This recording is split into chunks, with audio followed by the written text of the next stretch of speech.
So, hi everyone. I'm Mark from Winona Creators Collective. I'm excited to have you all here at the Community Makerspace. We're recording this part just a little bit out of order because I forgot to hit record on things, but want to take anybody that's watching this later through a little bit about the Makerspace and who we are. Uh, we had some ground rules. Won't benefit you if you're watching this later. But I'm Mark. I am the president and chair of Winona Creators Collective. I've been with this group that we started about a year now. Started out as sending a letter to the editor saying, hey, it'd be really great if Winona had a makerspace. And things have really kind of snowballed from there. So what started as a letter to the editor became community meetings, became a nonprofit, and we formed Winona Creators Collective. So Winona Creators Collective is a upcoming collaborative multidisciplinary space for artists, entrepreneurs, and anyone interested in creating, regardless of background. We serve the needs of the greater Winona community, providing access to specialized tools, arts, and STEM education, mentorship opportunities to uplift the local economy and foster the joy of making. We are a nonprofit with 501c3 determination from the IRS, so we are a charity, which is great. We have a lovely group of board members that go across art, education, nonprofit management, industry that are helping guide and run this organization. And we've been pretty busy. We've been in the community running community meetings, getting input from people about what they want to see. We've been running informational booths with paper rocket launches and fruit keyboards at the farmers markets. We took over the Fix It clinics this year, so people bring in things that are broken or need to be mended. They can get volunteers will help them fix their things and show them how they repaired them. So we're keeping stuff out of the trash. We're keeping cherished things with people and having more life into our things. But what we've been really working on is a makerspace. So yes, was a makerspace, a makerspace, a community workshop where we have shared tools and shared space for people to use them. The tools can vary incredibly widely depending on what the community needs. Often we have woodworking tools, table saws, jointers, planers, equipment that is takes up a lot of space in your house, or maybe is going to cause a lot of dust, or have some safety things that having it in a shared workshop is beneficial. Or tools that are very specialized and expensive, laser engravers, plasma tables, CNCs, that getting it for your home projects just is cost prohibitive. Um, the tools really range for sure. We've definitely seen maker spaces that cover fabric arts, they cover glass, they cover ceramics, they cover there's one that does small boat building. They can really range depending on what the community wants. But with those tools also comes the instruction and the knowledge to go with that. So maker spaces also provide art and STEM classes, small business resources, youth programming, social spaces for bakers. If you were to think of it, I think of it like someone took the old wood shop from high school and gym and kind of squished it all together. You become a member, you get to use all the stuff whenever you want, and then you can take classes and things to get better at those different skills. So I almost revealed my slide that I didn't mean to. So we have been working to get a makerspace going for a while now, and behind the scenes, we started doing some initial fundraising with our 501c3. We took a pulse for what locations could be in Winona, and toured a few places, and we think we found a place that could fit the bill to be a makerspace for the community that can serve everybody. I should say a lot of maker spaces that are around the US are usually maybe they're a tiny one in a library, or they're at a K-12 or higher ed institution. So they're really limited in who can use it. Community maker spaces aren't uncommon or unheard of. They're just not anywhere around here. Mankato has one, is probably the closest, as well as a few in the cities. But there's, I think, about 700 community maker spaces that are across the US. So we had this task to try and find a place that was going to be an affordable place to run a nonprofit volunteer makerspace, but could give us all the resources and things that we need. And frankly, I think we kind of hit the jackpot because we've picked the location of the former Technograph building. If you're not familiar with this space, I was holding for applause and realizing everyone's muted, but I hope they're all just internally clapping. This space is over near Restore on the west side of town. It is a massive complex there. The building is really like 8 buildings that have been built over time and was being used by Technograph for doing all of their production line for silk screening bottles up until the time they left in 2023. The building now is being used for storage and warehousing, and Seven Rivers Intermodal Transportation has been using it, but they've got a new facility and they're moving out. And well, we're not going to be in the 130,000 square foot. That would be insane. That piece that you're looking at in the middle of the building, that first floor would be our space. So what we're talking about is actually about 22,000 square feet, which if everything goes like we want and we get into that space, it will make us the largest makerspace in Minnesota. It would be the first floor across 4 connected buildings. It has air conditioning throughout, which a lot of these manufacturing places didn't. It has about 3,800 feet of office spaces that we can use for different things. It has wide open space for all the manufacturing that used to be there, dedicated parking lot. And this place looks a little grungy, but it looks a little cool. It's a place that feels like one where you can get your hands dirty and making something. Again, I think it's the history of it being a manufacturing place for so long. It's still got 10-foot ceilings. Across the ceilings are, all of our fire suppressant, of course, but compressed air, compressed water, natural gas, ventilation, 480-volt power. It is made to do some real production work in there. And because of the way that it's chunked, we think we're going to be able to break it up into some really neat spaces for the community. Like I said, we also have those office spaces that are going to function kind of on a certain special part that we'll talk about. So when we talk about it, this is the rough non-to-scale map with a potential idea of how we could use the space. Now, this still has to be determined. We're trying to decide, but we used a community survey last year to try and identify what were the big areas that people wanted to see in Winona. Woodworking was our number one. Ceramics was right next to that. Take-home tool library was number 3. I'm trying to remember, Carl, what some of the other big ones were, but glass, fabrics. So we wanted to make sure that we could kind of touch on all of those different areas.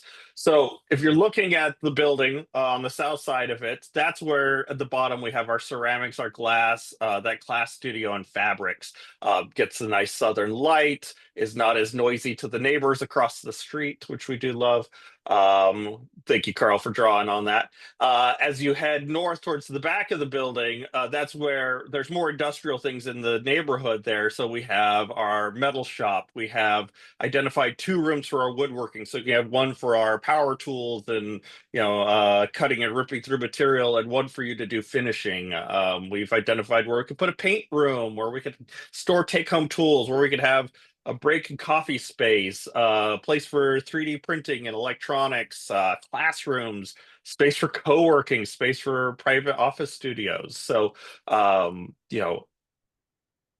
it was amazing how quickly we found that we could fill 22,000 square feet. And still be able to afford to cover everything. We have some dreams of maybe using this back area, which is a split level, so we want to make sure we have good accessibility there. We might try and get a forge if everything works well, and be able to actually forge some metal, make some swords or some neat things back there. So it's an exciting thing, and I think really kind of it will be possible with not a large amount of construction or preparation of the space because it was already being used for manufacturing. So, like I said, those dedicated spaces, pottery and ceramics was a big one. Room for fabric arts, so sewing machines, possibly a loom, long arm quilting machine, woodworking, place for a metal shop with all the welding and bending and a plasma table, room for doing glass, so possibly doing stained glass or fused glass or I'm not sure if we'll be doing blown glass in that room, but it kind of depends on what the community is looking for. Space for doing 3D printing and prototyping, space for doing co-working, and then we want to do a small studio for people that want to record content. Maybe make a podcast or record video of the invention they've made or the art project that they did. We got a couple of drawings so that we can kind of get excited about it. So this is a artistic rendering. It what could this workshop look like with large tables in the middle for assembling projects, tools lining it, large cabinets around the side, pegboards, the kind of things that you would imagine in your perfect wood shop you would have at your house, just bigger. Um, we're talking about our pottery and ceramic studio. Again, that southern light that we can kind of capture during the day, space for wheels, space for painting, work sinks that you can easily go clean stuff up, racks for letting things dry. Again, we have gas and power there for doing potentially a gas kiln and a power kiln, depending on what we want. Gives us a lot of flexibility in those spaces. We've been putting together a tool list. For some of these, we've been talking with people that are experts in those areas. A metal worker who's been doing artisanal metal projects for the last 40 years. Woodworker who does a small business making cutting boards and small scale manufacturing. And we've been putting together that list of what are the tools that we need. This is still being refined. It's very draft, subject to change, but we want to continue to do that as we meet with other groups so that we can identify what are the things that are going to bring people to the space that are going to be beneficial that you can't get at home or you would rather do with a bunch of people, or maybe be a tool that we would use for a class. Like if we did a bowl turning class, well, we're going to need a couple of lathes to be able to do that. So like I said, classes, classes, classes, classes. We figure about 10% of our revenue is going to be around classes. Spaces like the Mankato Banker space teach about 30 classes a month. So nearly, a class a day, if not more. I think on Tuesday they had 3 classes all in a row.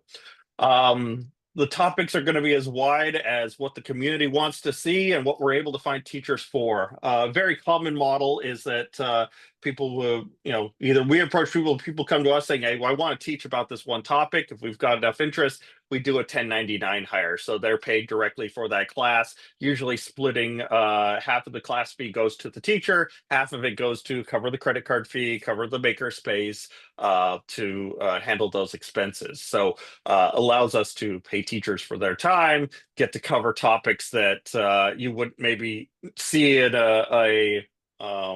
like a vocational school, funny, weird things. I think there was a class that was going on in Mankato that was just a cookie decorating class. So they said, well, we've got free space for that. You cook the cookies off site, bring them here.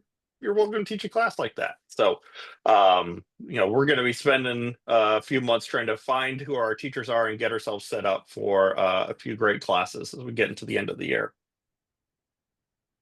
And I mentioned, that studio office space that's in that corner. We do see as a way to help make sure we have some reoccurring revenue, being able to rent a few of those spaces. So having a few offices available for rent, about 150 square feet each, that you could have for maybe you have a private studio that you want to have there, so you can have your specialized tools that no one touches. That's not usually how a makerspace works, but we want to be able to support the artists that do want to do that. Or maybe you just want to have a private place to work and go away when you're not using our tools.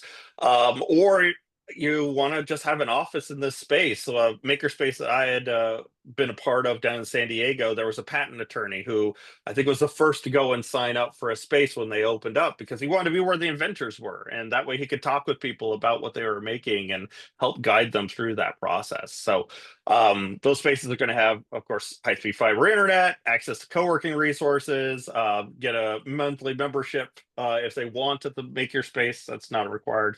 We'll also have some co-working space, so people that want to get a day pass or a monthly membership just to go and work will have that space. But if you're a member of the Makerspace, you can also go use that. If you need to go watch some videos on YouTube for a few hours on a technique that you're trying to learn, you've got the space to use. And if you're a small business, need a physical address, you can also get mail services at the space. Now, I talked about how this place is an affordable space. We're excited about it, and we're able to. It meets our budget reasons, but as well as being a really cool space. But maker spaces are often nonprofit because they aren't something that makes loads and loads of money. Making sure that we're able to cover all of our expenses, put new tools into the organization, provide new things for the community means that many of them are volunteer run. And we anticipate doing that as well. We plan to have about 30 to 40 volunteers that volunteer their time to help us be subject matter experts in a room, maybe help us create the classes or figure out maintenance on machines. Have some that are just helping us at the front desk when new people are coming in or running orientations. And the idea being that it's our way to also give equitable access to people who are artists, retirees that can't afford to buy a membership but want to still contribute. They'd put 10 to or 12 to 15 hours a month in. That would give them their membership, and then they'd be part of our volunteer team. So still has to be determined. We're still trying to figure out what exactly that looks like, but just know that that is going to probably be a core piece of our makerspace so that we can keep experts in the space that are going to be able to benefit everybody there. We have been doing some fundraising. So some initial efforts have brought us about $36,000 earmarked for our organization. They've been kind of large donations, small donations. But you saw that tool list and construction costs of being what they are, even just adding a wall and doing some HVAC work. We figure out that's going to be about $60,000. So when adding internet and a few things to the space. So we're looking to raise about $250,000 over the next few months. A lot of that's going to be business sponsorships, grants, people who want to make large donations. We're always looking to be connected to people that again, want to support the arts or support small business or support just doing cool things for the community. And would encourage you, if you know people, if you work in a business that has done donations in the past, to reach out to us so we can have those conversations and talk about what sponsorship or donation opportunities look like. We know it's a big goal, but we think it's definitely doable. And that $250,000 is going to go a long way towards putting all these tools in the space and getting us in real good footing for being able to open up. So I mentioned too that we want to make sure that we can flourish when we open, and we don't want to have $250,000 worth of expenses of all of our tools and getting the space set up, and then have to raise on top to cover our rent for a few months. So our goal is to actually try and sell some memberships early in a program we're calling the Founders Membership Program, and these are for people that say, this looks awesome. I want to be a member and I want to lock that in now so we can help guarantee that happens.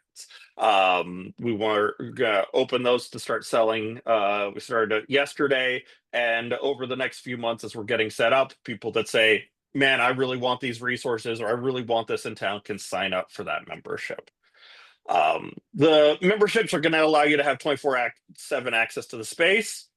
We do anticipate having a take-home tool library, so the people that maybe have donated tools to us that just don't fit in the makerspace but are really great for you to be able to use at home for a yard project or something, having those available for a first day checkout.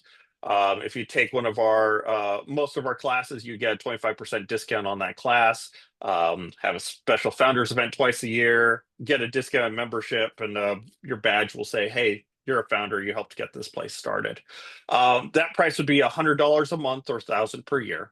The idea being that if you were to sign up for a founders membership over the next couple of months and you'd pay that $100, that would be your first month dues. It would lock it in.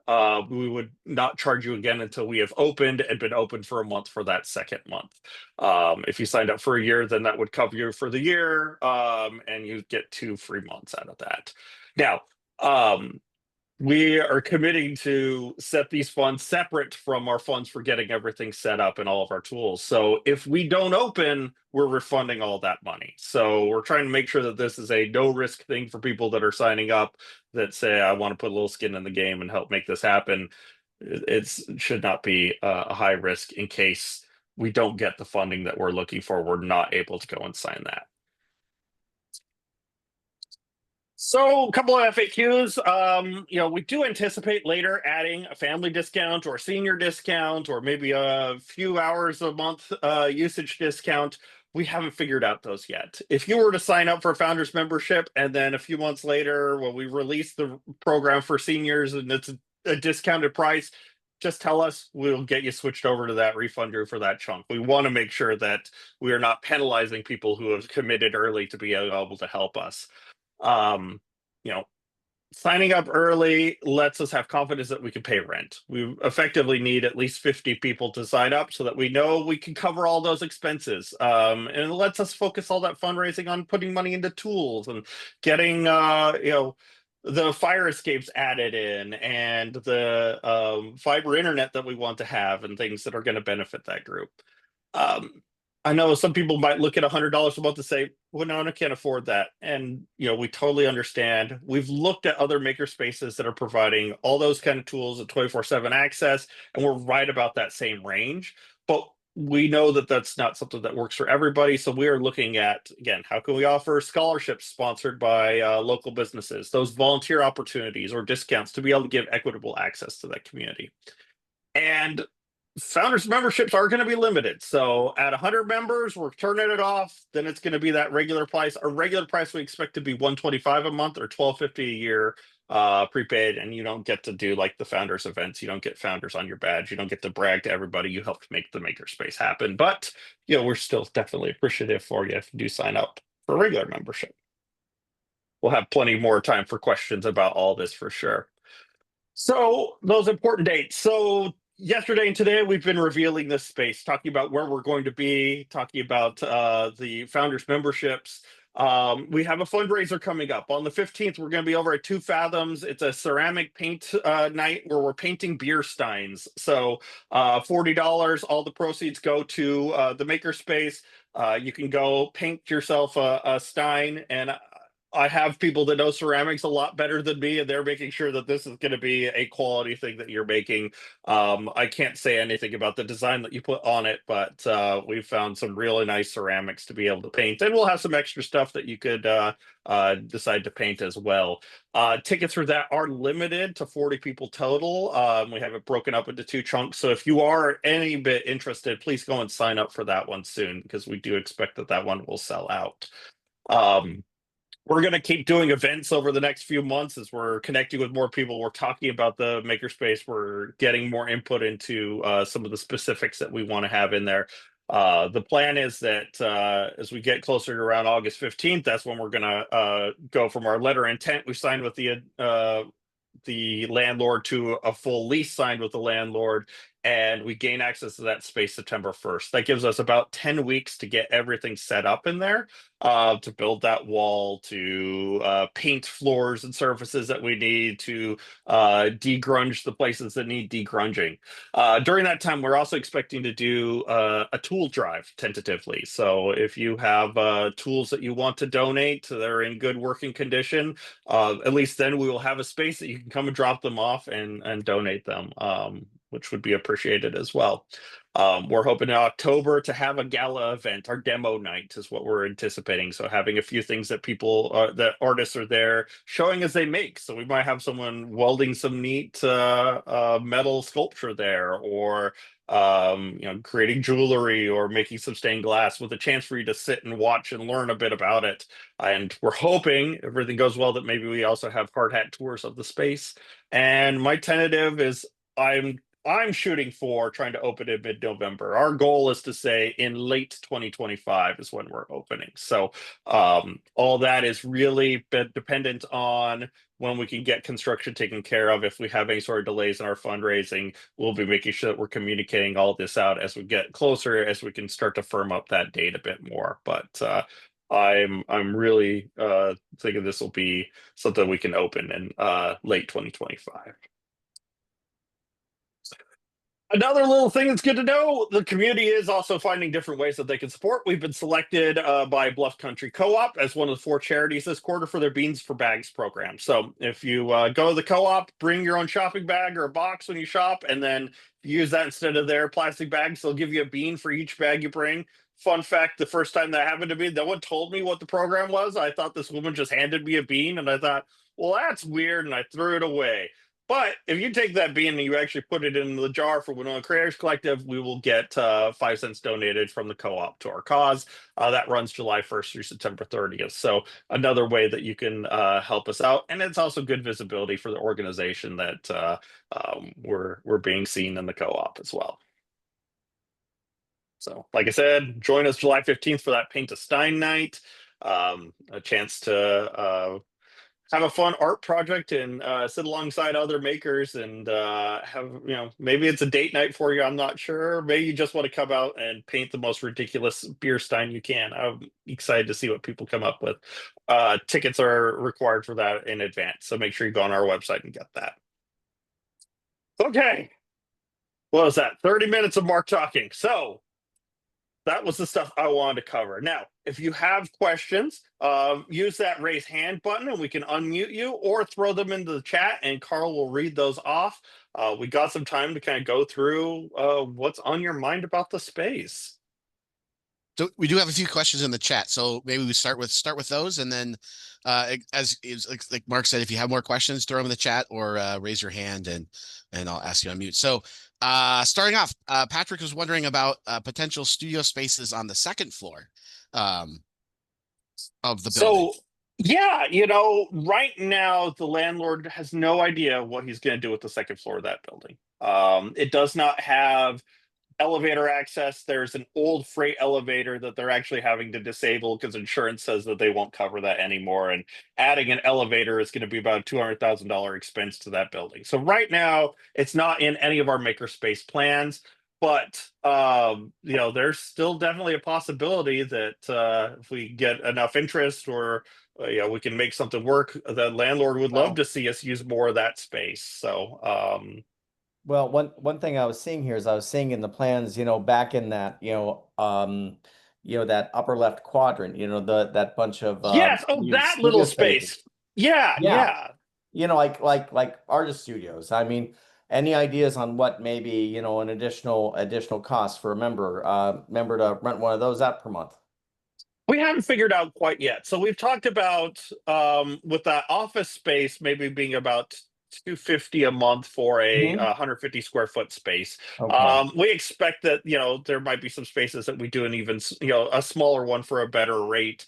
That might be in the back. It was even brainstormed for people that are like big ceramics people that want to have their own wheel and everything, but still be in that ceramics room, that we might have mini cubes. That's not uncommon with makerspaces. The Baudry down in Madison does that. So you can rent like a 6 foot by 6 foot cube and be able to have a small little studio in there too.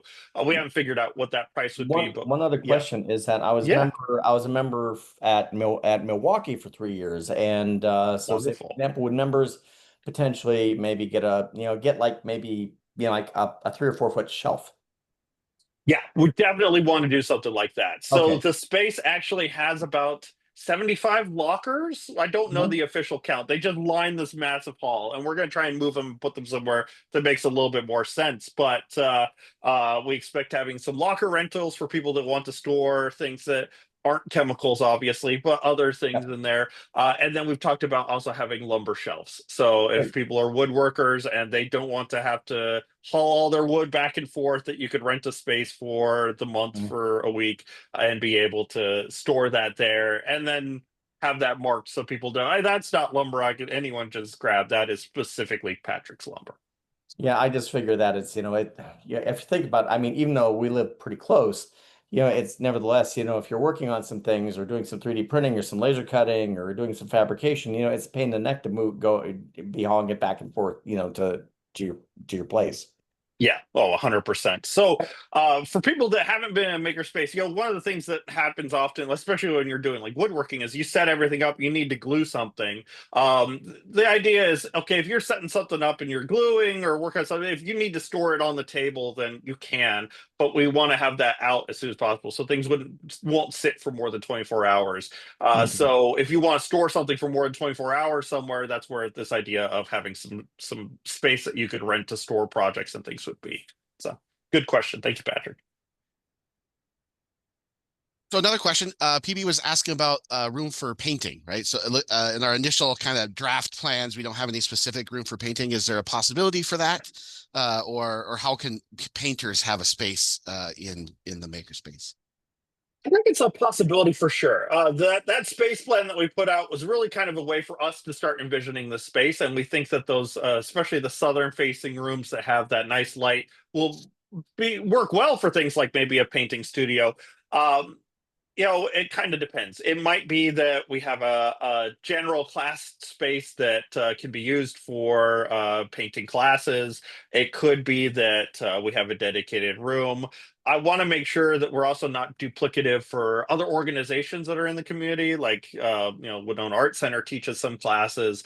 So we're gonna have to try and figure out what kind of makes the most sense. I think that as we get closer, we're going to try and make sure that we get more input on those kind of specifics that make sense. And then, 22,000 square feet, we're not going to be able to use all that space right away. So, making sure that we have a little bit of a plan for maybe this isn't what we're going to do with the space today, but this is maybe what we want to do with it in 2 years, 3 years, and we find ways to use it in between then for things. So, I don't know that that answers the question well, other than to say, I think there are examples of that across a lot of other things. I know we've got some jewelry and lapidary people that really want to see a space for them. Like I said, there's the small boat builder shop that's over at the barn that I could see having some dedicated spaces for a wide range of different things. Definitely still to be determined, and could be an option. Just can't say for certain right now. Great. So going back to the private studios, how many in our tentative plan, how many private studios, co-working spaces are we thinking of having right now? So we're talking about 9 private studios or private offices. It'd be kind of we. I don't know if they'll be double duty necessarily. Kind of depends. But right now, that space has about 9 that we should be able to easily use, and then have that space for co-working. Our goal is to have maybe it's set up so you can have about 20 people there max. So again, we're not trying to make a massive co-working space, but making a space that is available for people that need to work in there. That's kind of a bit dependent. I don't know if you saw. Let me see if I can. We're gonna just skip all the way back to some of the photos. Okay, so that really ugly red carpet there and the trim rail that's on there, that's one of those office spaces. This one's a pretty large sized one. There's some love that we need to probably put into these, so that kind of also depends as we are raising money, what those spaces are going to look like if we're able to reconfigure walls and stuff. So we're not going to start renting those out yet. We're going to try and get closer to before we start renting that, where we can actually say, this is the space, this is where you're going to be, you expect this window or that window, and it looks like this. So but the rough plan is 9, but still to be determined. For somebody that make use of some of the very specialized machines, or even just some of the wood shop machines, what will be the process? Will it be a class or a certification in order to use something independently? Yeah, that's a real good question, actually. So every member of our makerspace, whether you are a monthly member, founding member, volunteer, you've got a day pass. If we start doing day passes, you need to take an orientation. Unless you're taking a very specific class, you need to take an orientation to the space. And that is a chance to know, where are the fire escapes? What happens if something goes wrong? Maybe here are some of the tool safety things on very commonly used tools.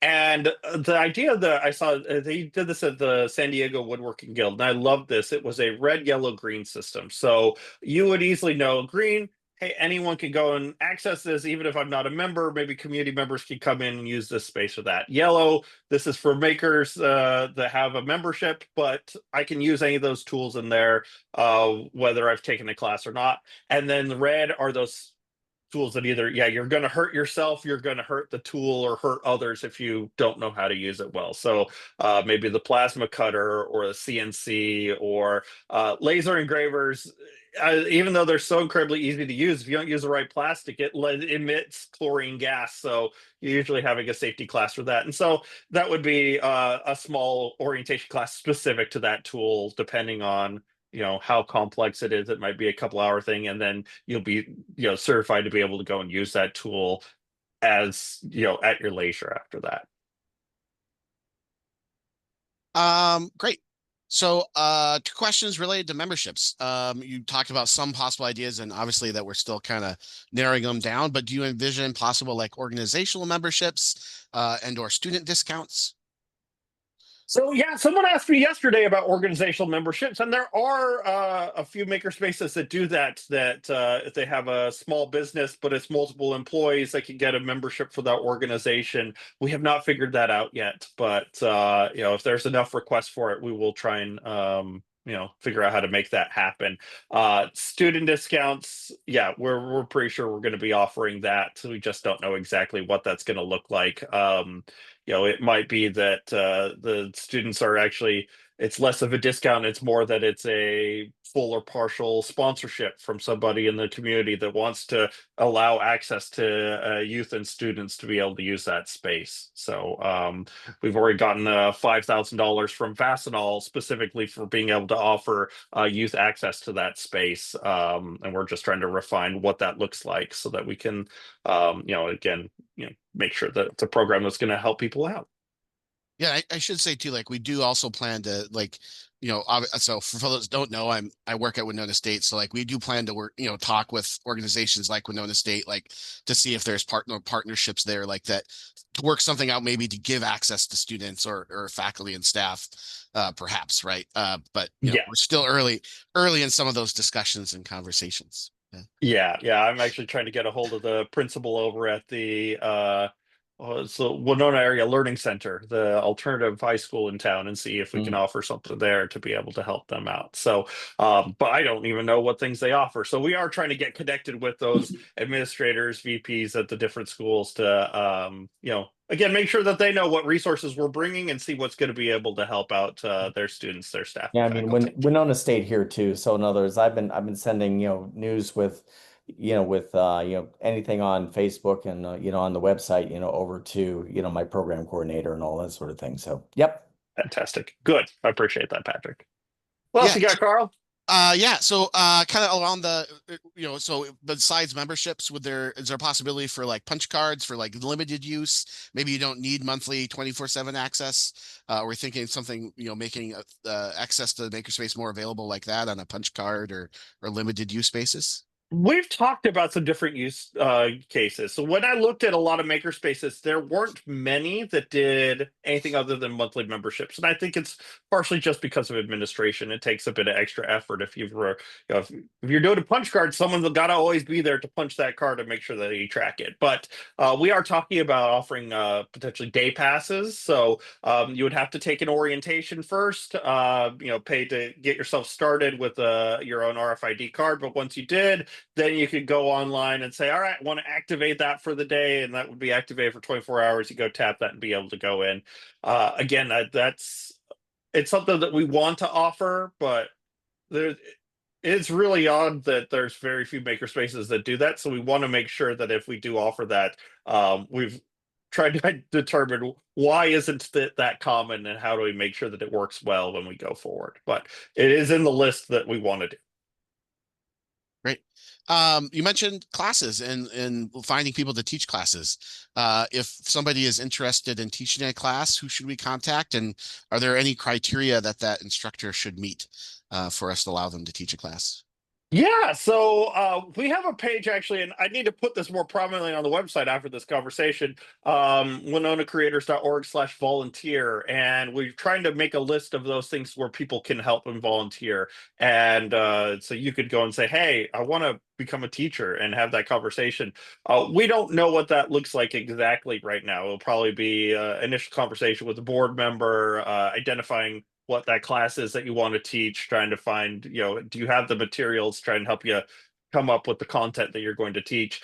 The nice thing about these, especially when we're doing small classes, is we can try and pivot and adapt as we go. So if we try a class and no one signs up, well, then we try something different, or we set a minimum to say, hey, this person wants to teach this class, but not if there's one person. Let's set that at 3, so that way if we don't have enough people sign up, it's unfortunate for the community if we had to cancel something last minute, but we would have that flexibility to offer classes that are maybe unique or different. And then, again, some of these classes are going to be also from our volunteers, but we definitely want to get some unique classes in here with some people that maybe I don't expect that it's like, oh, I went to school for this and I've been this for 20 years. I think there's a lot of people that are just incredibly passionate about something that have put their time and energy, or it's an intro class and they're maybe a couple of steps ahead from the people that are learning today, but they want to be able to teach. I taught a class for community ed on how to use the Cricut, and it's a fun thing to do, to get to teach and share that knowledge, even if you're like not an expert in that area.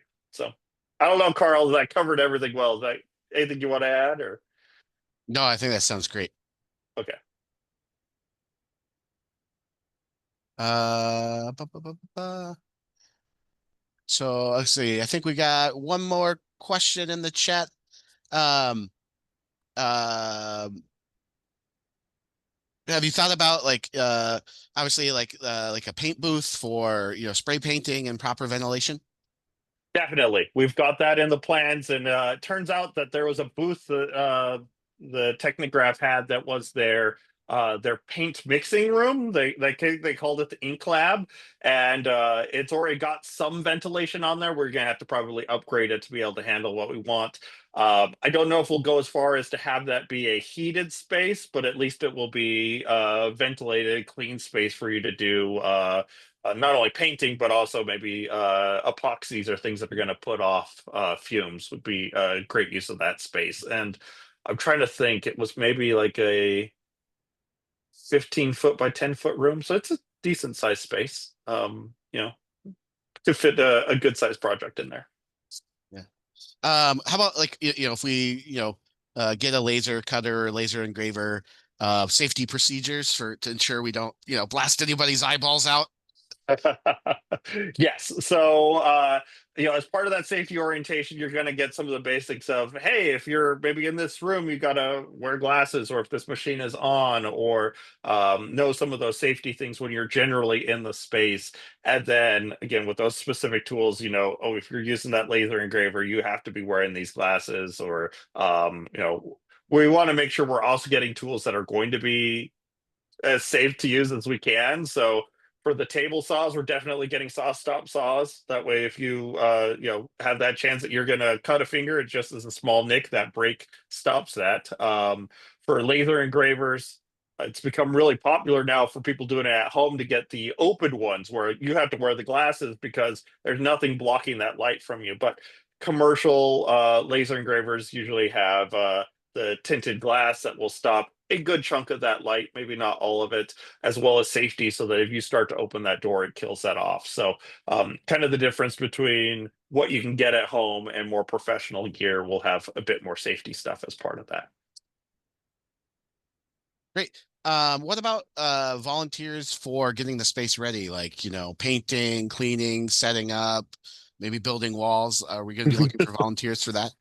Yes, we absolutely are. So I don't have it on our volunteer list right now, but I will add that soon. And so if you're interested and have either some construction experience, or you just like to paint, or you're like, man, I'm really good at scrub and stuff, I just want to make this happen, you can go and sign up. And we'll send an email out to people when that does open, so we can start gathering that.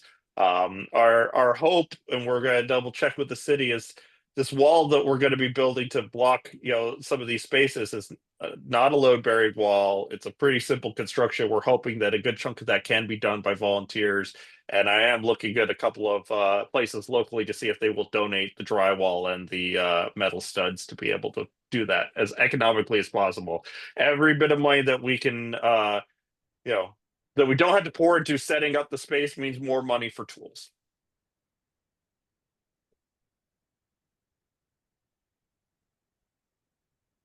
I think we got through all the questions in the chat. Wonderful. If we missed one, please raise your hand.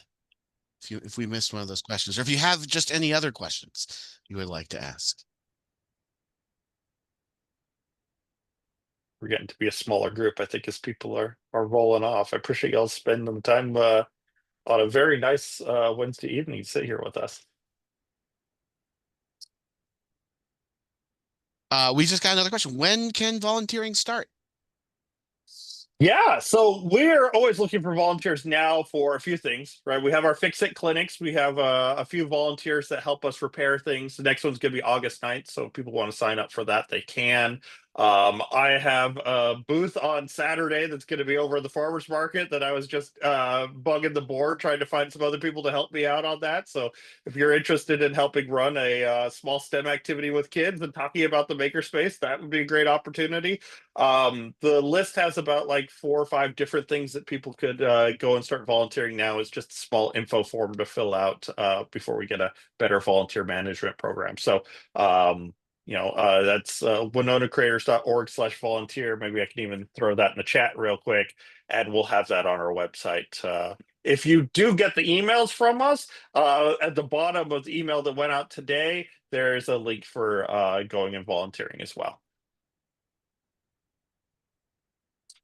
So if somebody would be interested in volunteering that doesn't fill into one of the volunteer opportunities at the volunteer page, would it be okay for them like just to fill out the contact form on the website? Absolutely. Yeah, there is that contact form. Also, let me I'm going to reshare this one more time because my contact information is at the end of this. Because then you can also just shoot me an email.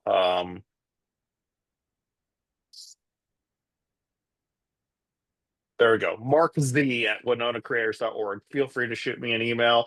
Or, again, if there's something that didn't get covered here, you can ask me questions. I'm always up for going and getting coffee with somebody, talking with what maker things you're making, what you want to see in this space.